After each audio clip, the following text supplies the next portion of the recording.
Hey, how you doing? I hope you've had a really great day.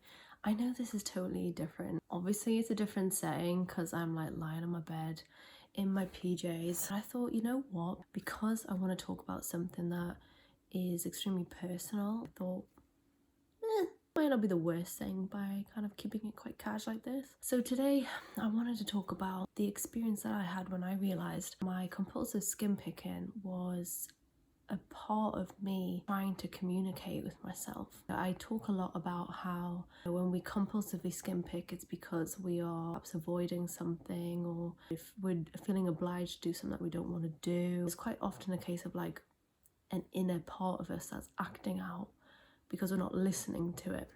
This particular experience clicked like in my mind when that happened. I was like, right, okay, I get it now. I do get it.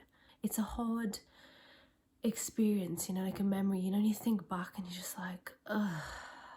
But it was a learning curve, and I think we all need them from time to time. So this is mine. So I was with my ex for like a few years, and I moved over like to his country he was from. We lived there for a little bit, but just naturally, like we started to grow apart. The way that it happens with a lot of relationships, we just started to kind of go our own way. It wasn't working, and after a while I made the decision to move back home. We didn't split up like in that moment. We thought that we'd be long distance for a while, but I knew my gut that it just wasn't working because I had been impulsively skin picking a hell of a lot in that time that we lived together. I remember like night after night my face would just be like literally white. I mean, I know it's pale now, but like literally white from pseudocreme. Like I would make it look like a mask, but like that was because I would spend so long every night compulsively skin picking my face and my body, alternating spots to let certain areas heal, but then just shifting my focus to another area of my face or body. And I didn't think anything of it. I just knew that it was something that I did. I knew about dermatillomania, I knew I had it, but I didn't really make that like connection of like when to listen to it, when to observe and notice what it's trying to tell me. So I was picking a hell of a lot, even though I loved the fact that I felt like very independent, living somewhere different. The place I lived was really nice. The friends I made, my own friends, I really enjoyed my time with them, but I just knew that like it didn't feel right. I didn't feel right. And I didn't make that connection that my compulsive skin picking was like probably at its worst in my entire life. It was really bad during time at university, but I didn't make that connection then. I didn't realize, obviously really stressed. I just thought it was just something that I did and it just happened. I didn't make any connections. When I was living with my ex, it was extremely bad. But I wasn't listening to myself. One thing I started to realize as well, started to really notice, was I felt sick every day. It was like a nausea that just wouldn't go away. It would last hours and hours every day. In hindsight, now I look back and I honestly believe it was because subconsciously, like my body was trying to tell me something was not right, that I did not feel good, and that I had to make a change in my life. But it's so easy for us to just ignore what our body tells us. So yeah, I just kind of ignored all of those symptoms.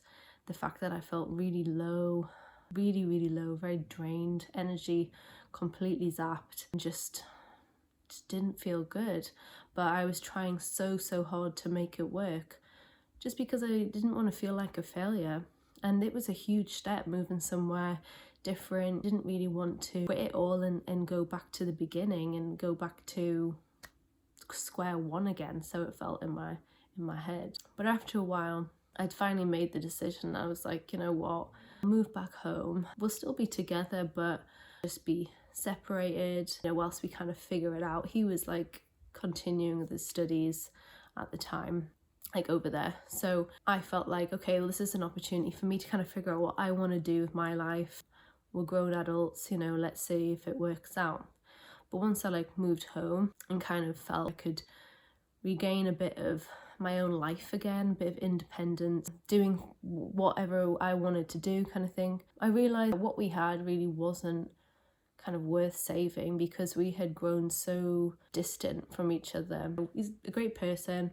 We don't talk now, like, naturally, but nothing negative to say. There was one instance where he wanted to meet up halfway. So we're both scheduled to meet in his country, but in a different city that was closer for me to get to, so that we kind of were like meeting halfway, kind of work it out. Now, I didn't want to go, but obviously I felt obliged. The way I had been for many years, just kind of like agreeing to do stuff that I didn't want to do, but I felt like, you know, I was a bad person if I didn't say yes, so I kind of agreed to go. Didn't have a lot of money, but my parents were like, well, you know, we can help you, we can cover some of the costs so that you can go. Decided to do that, booked the flights, booked the hotels, and the night before I was just picking like mad, couldn't stop skin picking. I skin picked everything. I was just like a woman possessed. I just couldn't stop. I think I was trying so hard to just like remove all of these thoughts and feelings in my mind, ignoring all of the signs I was trying to tell myself was like, I don't want to go, I don't want to do this.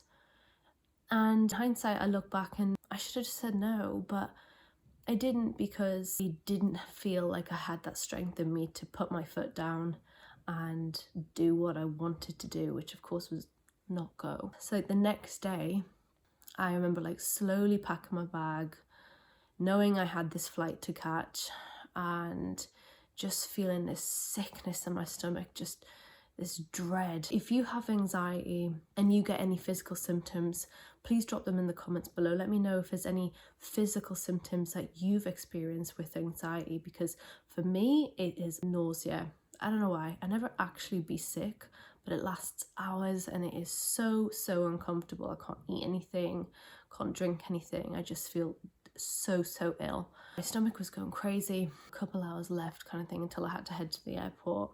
I just put my bag down and I walked straight into the bathroom, locked the door. For the whole 2 hours, I just stayed in there, and the brightest lights on so that I could see everything. I got, you know, those magnifying mirrors. Oh my God, they're the worst. I just picked anything I could again. So these were like wounds that I'd already created from the night before, but I was doing it again and again, over and over, trying to feel something, trying to achieve something that would ease my mind.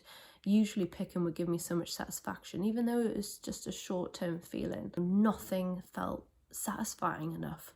Nothing was helping my mind. The days wasn't strong enough, and it just couldn't stop. I was searching and searching for something. I couldn't control this external situation. I couldn't control the fact that I had to go to this, or at least I didn't feel like I could control it.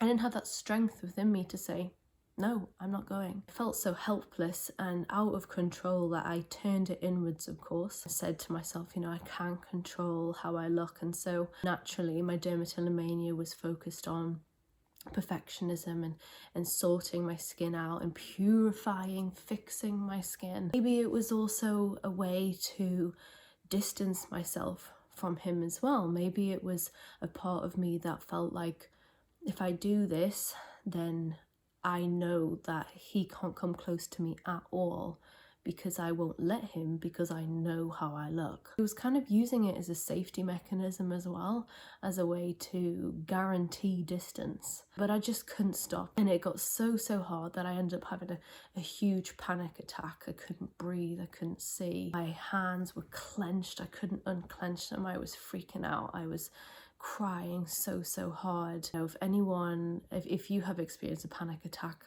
I'm sure you know exactly like how I was probably feeling, just complete despair. I remember, you know, my sister coming in, and I was just like a ball on the floor crying. Like I had had a shower, just like in a towel. My younger sister, she took me into my bedroom. I was so ashamed. I mean, there I was, like the eldest daughter of the family, the one who feels like, you know, I should be an example of some sort, and here I am, this mess, wounds and marks everywhere, and I felt ugly, I felt disgusting. If you suffer from dermatillomania, you know how horrible it feels like when you've just picked your skin and someone sees and you're like, oh my god. You just want the floor to open and you just drop in that hole. But obviously, like, I was having a panic attack, so I couldn't, like, I was focusing on like trying to breathe in that time. She was hugging me whilst I was just crying my eyes out. And she called my ex and she was like, I don't think Kim can come. I felt unable to talk to him about this because I tried once. I tried to explain it and he was like, it's just a habit. And as soon as he said that, I was just like, well, you know, I can't obviously talk to you about these things. I do think that was also part of the problem. I felt like I was never really able to truly open up and be myself and feel supported by him because he didn't really get it, which is a huge shame. But it is what it is. Some people won't get it and that is okay. But what is important is that we get it for ourselves. This was a good few years ago. I'm now with someone who is absolutely amazing. He has been so supportive. He doesn't judge me or see me any different. I feel so happy to be open to him, knowing that however he's going to react is come from a positive, loving and caring place. He's never going to make me feel like I'm weird or a freak for having this, which is obviously the judgments and self-criticism I had for a long time, and that's what provoked a fear in me to talk about it to anyone. When my sister like told him he wanted to speak to me on the phone, he wanted to try and talk me into coming, but I had pretty much guaranteed like missed my flight at that point. We made peace that I wasn't coming and I just like climbed into bed and I slept. I think like the rest of the day I just slept because obviously I was just so emotionally drained from the whole thing. I also think a part of me was just so relieved that I wasn't gonna go. I just needed like a reason so that I couldn't go. But like knowing that I couldn't, like all of that pressure just lifting, I felt so pressured. A week later, I ended up going and we had a chat and stuff, but it wasn't working and that's okay. We both, you know, we both accepted that and we moved on. But that experience made me realize like, wow, I was trying to tell myself something. I had not been listening and I probably had not been listening for a long time.